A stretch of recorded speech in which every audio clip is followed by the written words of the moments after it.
Mirá, más que nada, antes que hablar del Estado, la idea es que sea una empresa federal con participación de la provincia, con mucho control y control social, fundamentalmente de los trabajadores, de manera tal que se acabe la corrupción.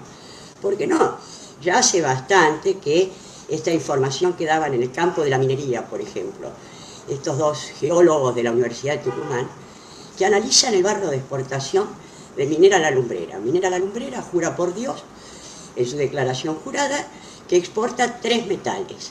Cuando analizás el barro de exportación, porque como no se refinan, se exportan en una especie de barro, que llega hasta el puerto de Rosario, San Lorenzo, Puerto San Martín, cuando analiza el barro encuentra que hay 28 metales en vez de 3 declarados. Y esos 25 metales son las llamadas tierras raras y son más valiosas que el oro porque son componentes fundamentales de todas las tecnologías avanzadas, computadoras, robots, incluso misiles, etcétera, etcétera. ¿Y esto qué hacen? Lo mandan como barro de exportación y en sus lugares de origen o en sus propios establecimientos en el exterior los refinan y ahí sacan una ganancia millonaria que ellos calcularon en 8.200 millones de dólares anuales. Si uno toma, esto es un análisis del año 2012, pero si uno toma las exportaciones mineras de la Argentina, según la publicación de la Secretaría de Minería, todas las mineras de la Argentina exportan solo 3 metales. Entonces quiere decir que están todas haciendo esta estafa, que es descomunal, esta Cassier, que es verdaderamente un nivel de saqueo descomunal. Y te lo digo porque esto lo estudié. Yo hice el informe para Pino Solanas de memoria del saqueo en el 2002. Es infernal, no. Yo me acuerdo que daba clases en la Facultad de Derecho, en un posgrado, y cuando iba dando los niveles en los cuales se había producido el saqueo, había algunos que me decían, basta, por favor, basta. Digo, esto fue impresionante. Entonces tenés que más allá de lo que determinados gobiernos hayan intentado revertir a lo largo de estos 40 años, la destrucción productiva y social de la Argentina no la ha tenido ningún país que no haya sufrido una guerra en su territorio. Te doy algunas cifras. En estos 40 años se destruyó el polo industrial ferroviario, el polo industrial naviero, el polo industrial aeronáutico. Construíamos aviones hace 40 años. El polo petrolero, fabricaciones militares, el Sistema Nacional de Ferrocarriles, la flota mercante y fluvial, el sistema educativo público que había dado 3 premios Nobel en ciencias, de niños que desde jardín de infantes hasta la universidad pública y gratuita. A su vez, pagamos 530.000 millones de dólares en concepto de esta deuda fraudulenta, a los cuales hay que agregar 460.000 millones de dólares más en concepto de pérdida de renta petrolera por la privatización de YPF y 230.000 millones de dólares más en concepto de fletes por la destrucción de la flota mercante y fluvial. Y en términos sociales pasamos de una población con un 6% de pobreza en 1974 a casi un 50% de pobreza y un 3% de desempleo, que es prácticamente pleno empleo, a un 14%, pero si se le agregan los inactivos, que son los desempleados que no buscan trabajo, pasase al 20%, y pasar de un 95% de los trabajadores en blanco y cubierto por derechos sociales a no más de un 43%, y el resto son desocupados, precarizados. Es una catástrofe social, y esto te dice que es el costo.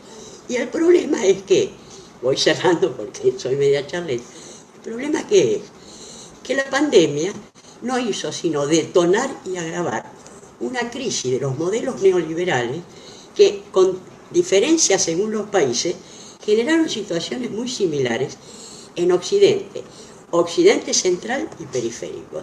Vos fíjate que antes de la pandemia ya estaban en crisis Inglaterra con el Brexit, que es consecuencia del deterioro económico y social del libre cambio.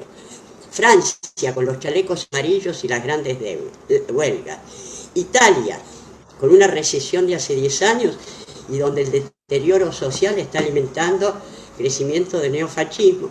Algo similar a Alemania con el crecimiento de los neonazis. Estados Unidos, que había iniciado una guerra comercial con China, porque en esa lógica estaba descapitalizándose en forma descomunal. Por ejemplo, Estados Unidos exportaba a China por 120.000 millones de dólares, pero importaba desde China por 550.000 millones de dólares, de los cuales el 55% eran empresas norteamericanas instaladas en China por esto del libre mercado, etcétera, etcétera. Y eso que llevó a la crisis que finalmente terminó con la caída de Trump. Pero en América Latina, antes de la pandemia, ya estaba en crisis Colombia, Ecuador, Perú, Chile y Argentina. Y pareciera ser que no se toma en cuenta que esta es una crisis mucho más profunda que la crisis de 1930, porque a eso se le agrega la crisis económico-social. ¿Cuál es la clave? Y la clave es cuentas muy fáciles. La característica fundamental fue un crecimiento exponencial de la concentración y polarización de la riqueza y un crecimiento igualmente exponencial del desempleo, la pobreza y la indigencia. Esto se dio principalmente en el campo occidental, porque en Asia cada uno tiene características propias, Japón, China, etc. Después lo podemos charlar. El tema que es que llegaste a una situación por la cual el 20% más rico de la población mundial, que son unos 1.100 millones de personas en el mundo, concentra el 96% de la riqueza. Y los 6.500 en condiciones de pobreza se dividen en el 4%. Esto, más allá de la injusticia, etc., hace inviable. ¿Por qué? Porque ese es un mercado excesivamente chico para el crecimiento de la productividad de las tecnologías de avanzada y la presencia de China en el mercado mundial. Por eso tenés que Estados Unidos sale con la guerra comercial. ¿Y cuál es la respuesta que quiere dar el neoliberalismo? Ajuste, más baja de salario, más disminución de los ingresos, etc. Esto es inviable. A eso hay que agregar las amenazas del calentamiento global. Y aquí paro, pero lo que te quiero decir es que estamos ante una crisis de gran profundidad. No es chiste, y da la sensación que estos pretenden seguir robando como en estas 4 décadas anteriores.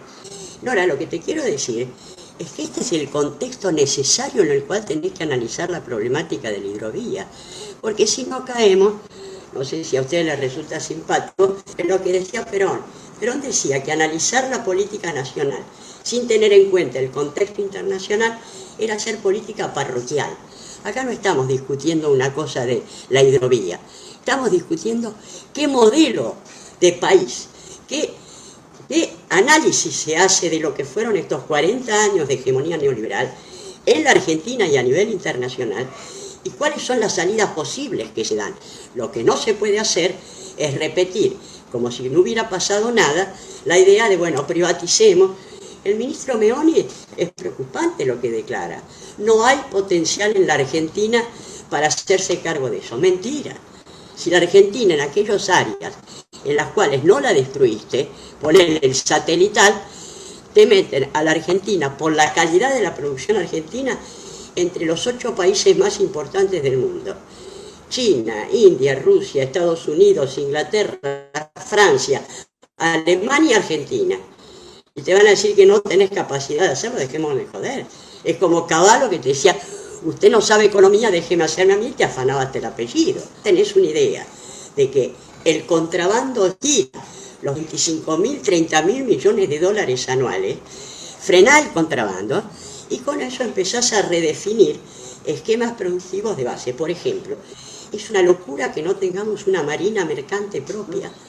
Tenés que impulsar la industria naviera, que son industrias que se llaman multiplicadoras porque permiten dinamizar otras áreas, ¿viste? Acero, electrónica, etcétera, etcétera. Y la segunda Es una locura que por las dimensiones que tiene la Argentina y ante las amenazas del calentamiento global que obligan a una reconversión energética con el desplazamiento de petróleo y gas, no tengas un sistema ferroviario nacional. La industria ferroviaria nacional, no venir a comprar desde China de nuevo, no solamente es multiplicadora por todas las otras industrias que dinamiza, sino que además crea decenas de miles de puestos de trabajo en la industria central, en las industrias proveedoras, en el servicio de ferrocarriles, en la recuperación de los pueblos fantasmas y en la dinamización de las economías regionales.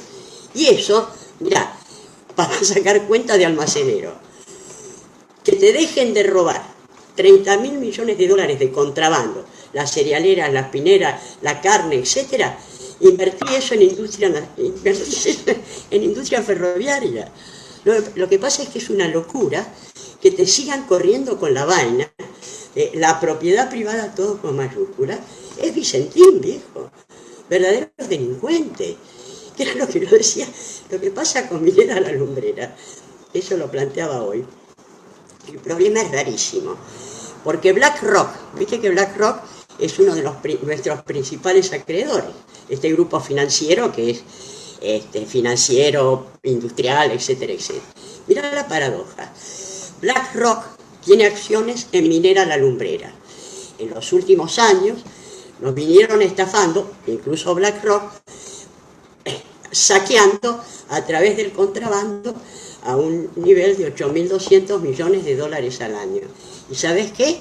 Después BlackRock, esa guita que te afanó con el contrabando es la que nos presta para que además le paguemos intereses.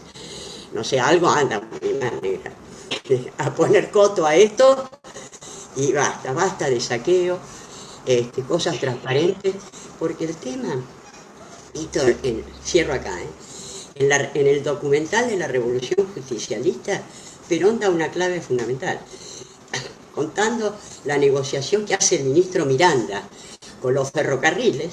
El tema que es, los ferrocarriles valían 2.000 millones de dólares. ¿Pero qué le plantean los ingleses a Miranda?